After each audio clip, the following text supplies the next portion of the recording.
आर्थिक महासत्ता बनाने में हम भी कुछ मददगार हो सके तो कितना अच्छा होगा।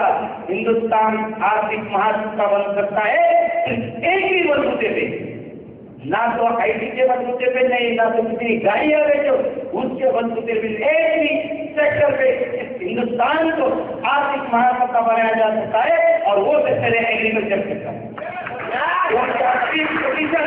80% लोग हिंदुस्तान में एग्रीकल्चर इंडस्ट्री पे बिलोंग करते हैं। हिंदुस्तान आर्थिक महासत्ता बनेगा, सबसे बड़ा योगदान रहेगा आरसीएम कंपनी का। और आप सब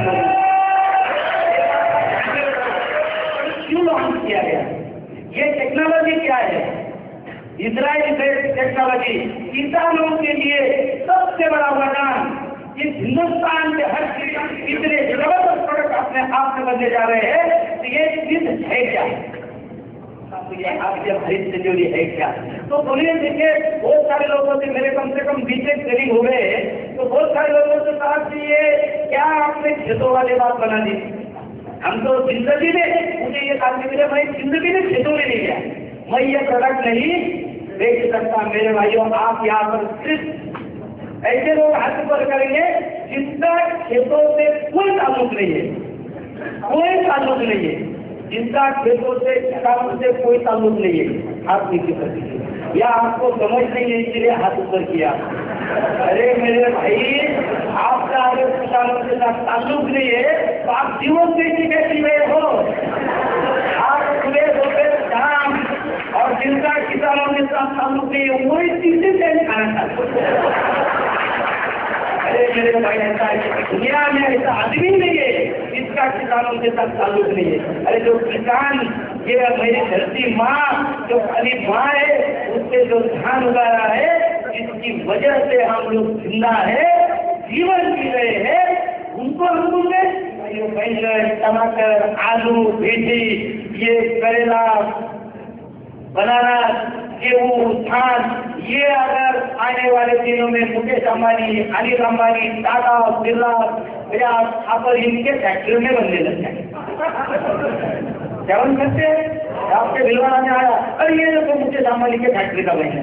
अरे नहीं बन सकता मेरे भाइयों, ये पूरे विश्व में सिर्फ एक ही माँ है जो हमें ये दे सकती है, वो है हमारी धरती माँ।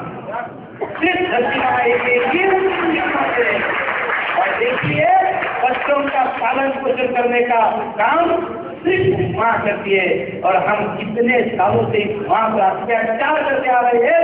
जरा सोचने वाली बात है, दिमाग पे जोर डालने वाली बात है, और हर किसान को समझाने वाली बात है। मैं तो किसानों के सामने भाषण नहीं दे रहा हूँ, मेरा कोई भाषण नहीं, प्रवचन नहीं, मैं समझा रहा हूँ आपको, क्योंकि आप ट्रेनर हो। जहाँ जितने भी आरसीएम के मेरे ट्रेनिंग हो रहे, ट्रेनर लोगों को ट्रेनिंग दे रहा हूँ। आज यहाँ पर 1,500 रुपए के, मेरे भाइयों 1,500 तो है ही नहीं है, इतना बड़ा समुदाय है, क्योंकि आप लीडर हो, लीडर। आप कौन हो? लीडर। आपके ऑनलाइन में 1,000, 2,000, 4,000, 5,000, 10,000, 1,00,000 तक लोग काम कर रहे हैं। इसका मतलब मैं 1,500 लोगों के सामने नहीं, 50 लाख लोगों के सामने बात कह रहा हूँ। आज तो ये समझ के आप सिर्फ आजू बाजू लोगों को कोने मत दीजिए। देखो क्या बोल रहे हैं, क्या होता है मालूम है क्या?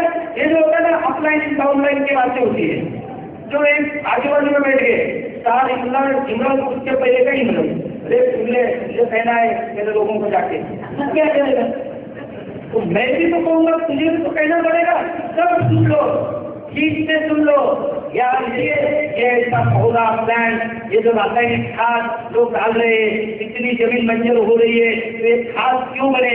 1997 में 55 करोड़ वाली देश, आबादी वाला देश 125 करोड़ आबादी में बदल गया है। जमीन बढ़ी क्या? जमीन बढ़ रही क्या? अरे मेरे भाइयों, कम हो रही है।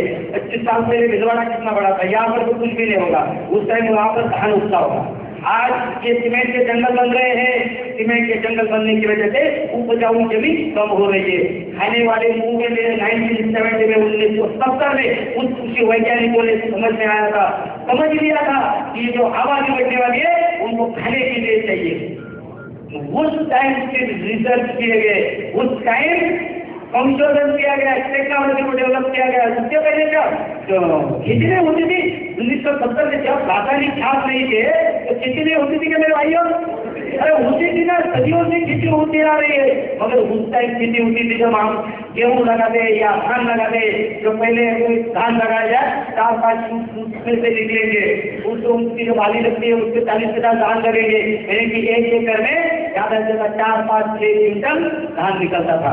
तो हमारे साइंटिस्टों के पास एक ही ऑप्शन था कि ऐसा कुछ बीज बनाया जाए, ऐसा कुछ सीड बनाया जाए कि जिसको 15, 20, 25 चूट करने लग जाए, उस बाली को 100-150 धान करने लग जाए, यानी कि पर एकड़ यील्ड बढ़ाया जाए 30 क्विंटल, 35 क्विंटल, 40 क्विंटल।